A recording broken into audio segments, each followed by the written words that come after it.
This is the plaintiff, Albert Cantiello. He says he bought a self-propelled lawnmower from the defendant, and when he got it home, it didn't work.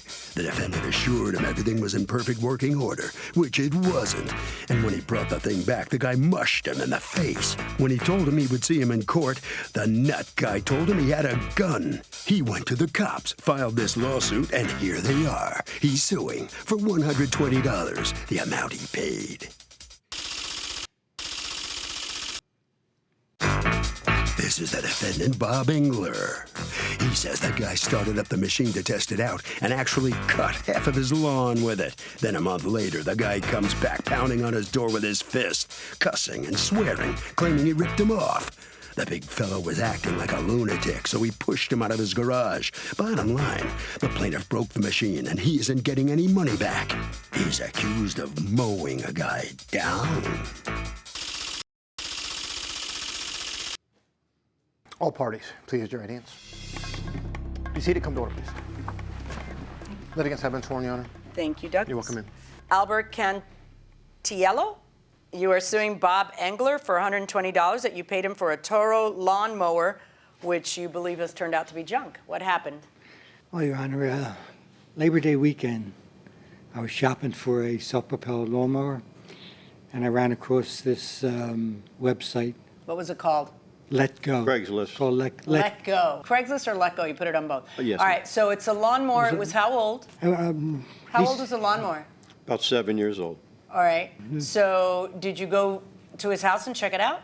I went in the morning, and I just looked at it. I came back, and we started it up, and I about 5 minutes, 6 minutes, I went up and down. You mowed his lawn. You mowed. I went up and down. Right, and it worked fine. It worked fine. All right, but then you took it home, and what happened?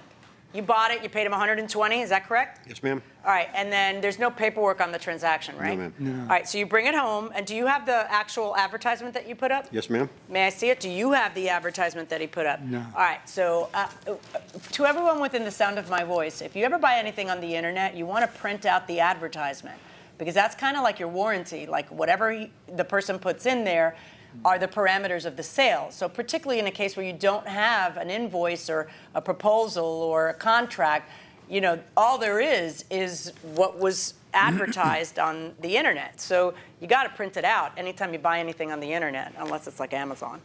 You know, it says Toro self-propelled lawnmower in excellent condition. All right. So what happens when you get the lawnmower on your side? I took it home and I stored it in my garage, and then Irma, the hurricane, came. Where are you guys from? Sarasota? From the West Coast. West Coast of Florida. So it took me a while to clean up. I took the mower out, started just fine, but when I went to use the self-propel portion, it's a mechanism where you push down on the handle, and it's supposed to self-propel. Well, that wouldn't work. So do you call him? So I had no phone number. So I loaded it up in my trunk, and I drove to his house, and I knocked on the door, but he didn't answer the door. He came out of the garage. And when he came out of the garage, we met at the sidewalk, and I told him the lawnmower didn't work. I wanted to show him what was wrong with it, but he became hostile with me. What did he say? Immediately.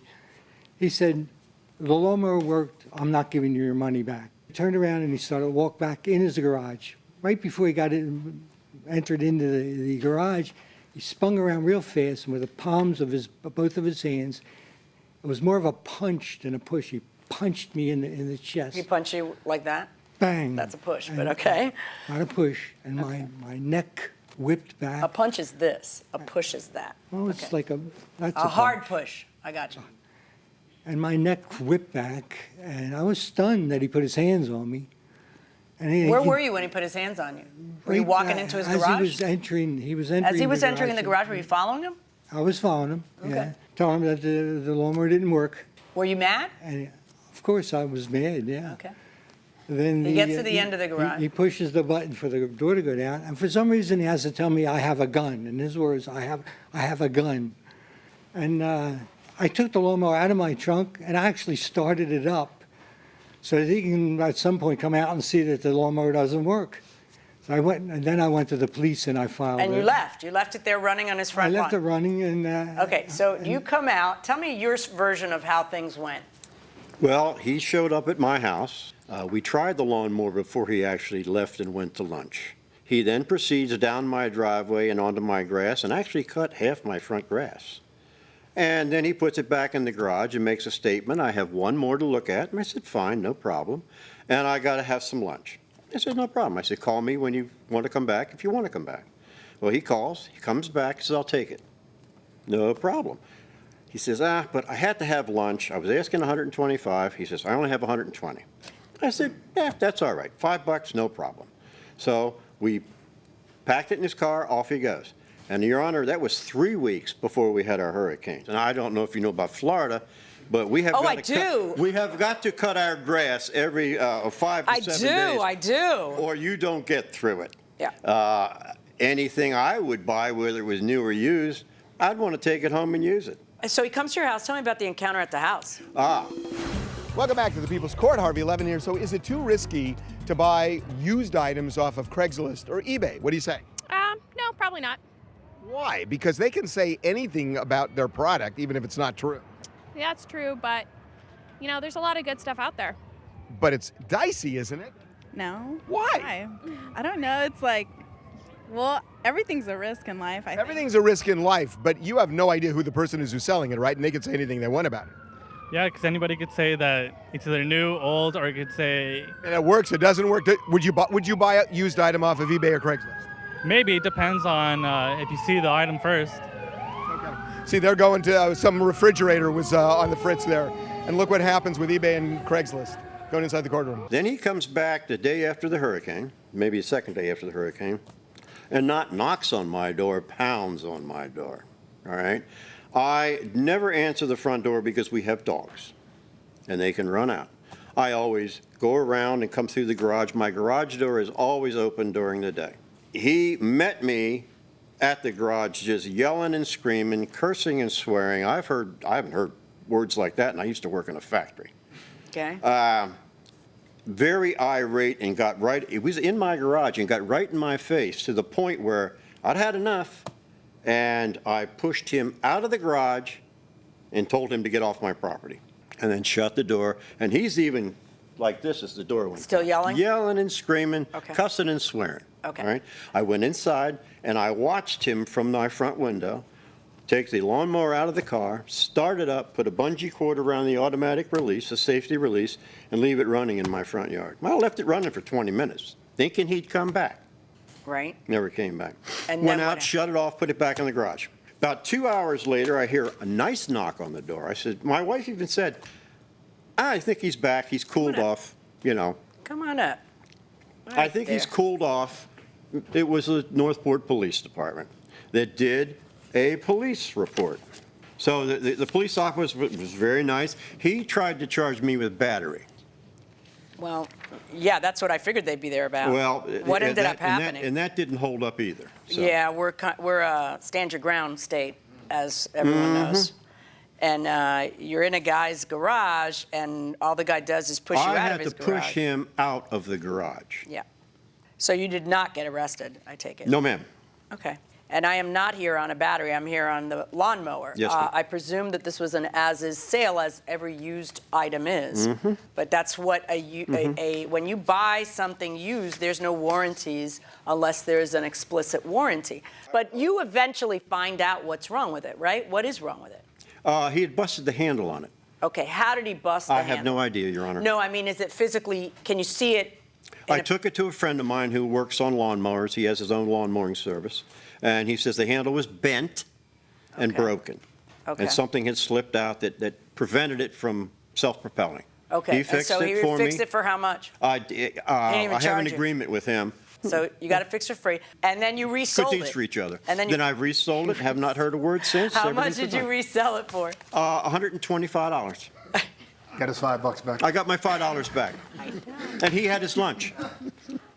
Oh, my Lord. So how do I look at this? Do I look at this as Mr. Cantiello abandoned his property by just dumping it on your grounds, and therefore you're entitled to do whatever you need to do with it? Or do I look at this as, well, you've mitigated your damages and you got paid twice for the thing, so maybe you should give the guy his money back? That's the question, isn't it? Why would you have the opportunity to bring back a used item that you bought and have had for 3 weeks? Because the hurricane was in between. And I No, had because the opportunity. hurricane, no. Everybody's like, listen, because of how much can I milk this hurricane? Lord knows, my children are asking, Mom, how long are you going to keep saying this? Well, you know, because the hurricane. No, there's no because the hurricane. How does that change that you bought a used item, which is considered an as-is sale? It worked perfectly fine at the guy's house, so you know he didn't do anything to it. And why is it not just your misfortune when, you know, it doesn't work for you? There's no warranty to this thing. So why aren't you the guy who has to bring it to someone to fix? Instead of you getting mad, yelling at him, calling him a piece of garbage, and demanding your money back and going inside the guy's garage and everything else. You know? First of all, let me tell you, Your Honor, anybody who knows me knows I do not use foul language. It's not in my You must have vocabulary. said 17 times in your complaint, I'll admit I was angry and yelling. Just that that it didn't work, it didn't work, it didn't work, and he's insisting that it did I work. understand, but what right do you have to drop it and deposit it on his front lawn, turn the motor on, and leave? You don't have that right. It was useless to me, Your Honor. No, it wasn't. All you had to do was go to a shop and get it fixed. Apparently, he got it fixed for free because he knows somebody. But all you had to do was handle this differently. I didn't call him any names, Your All right, you didn't call him names. How did you approach him? Did you approach him? Hey, am I doing something wrong? Or did you approach him? Give me my money back. This is broke. You know, like, which way did you approach it? And then you end up leaving it on the front. I mean, that's pretty much abandonment, you know? I understand, Your Honor, that it's buyer beware, but the problem is that if I had it 3 or 4 times and it broke, I probably wouldn't be here. But the that's first not time- the law. The law is you take it off his property, you're done. Yeah. That's the law. And then what you do, I add to that you leave it on his front lawn and you're clearly abandoning it. Running. in Why my is front- that relevant? Did that do something to your grass? No. It was just more fierce, I guess. A little fierce. And then are you like the voice of reason in that marriage? How long? I try. You try? I try. Why, is it really hard? Sometimes. That laugh was the tell. You know, the only question is, do you get your money back because he was able to sell it? And I don't think so, because that's clear abandonment, and he's the guy who had to take the trouble to take it to the other guy and get it fixed and then put it in the paper again and then get it sold. I don't think you do. I think that what you did, you didn't have a right to do what you did. You didn't have a right to get your money back, but you certainly didn't have a right to leave it running on his front lawn, and my verdict in this case is for the defendant. Good luck, folks. Thank you, Your Honor.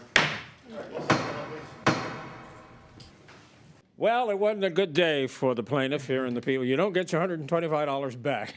You've been through a lot over a really small amount of money, you know? Well, you know, if I sold anybody anything and it didn't work the first time out, I would have not only given their money back, I would have given their money back with an apology. Well, you know, I That's how must tell you, listening to the testimony, you sound so sweet here, but you both sound like a real pair of hotheads. I don't use foul language at all. Well, he you said you was did. lying. He said you did. He was lying. Okay, very good. Anyway, you realize what you did? You abandoned it. It's like buying a used car. It was You're out of useless luck. to me. I had brought another mower in a repair shop. They wanted $75 just to look at it. Okay, very good. So he it sold wouldn't- it again. Look, he's made it twice It for wouldn't you. have worth. Well, Congratulations. good for him. Okay, good for him. Thank That's you. right. Mr. Engler, if you'll step out here. I don't know. Again, listening to this, you both sound like a pair of hotheads. You said you had a gun? You told him that? No. He said you did. I was, no, what he says is, he was really irate. I very seldom get upset like that. Okay. And I would have never pushed him out of the garage if he wasn't that irate. Okay. Sounds. I know it wasn't funny to you No, guys. it was not I know fun. that. No. Sounds funny listening Yeah. to it, but congratulations. Thank you very Feel much. better now? Yes, I do. And Absolutely. I wanted my day in court, and you I won. got it. Good for you. Thank okay. you. Congratulations. Harvey? Okay, Doug, here's the deal. Even though there's no warranty offered, you can always negotiate a warranty. I mean, you absolutely have a right to try to get what you want to get, and you can negotiate it, and if they won't give it to you, you can walk away if you want, but you can negotiate a warranty. That will do it for this case. Litigants for the next case on the way into the courtroom right now.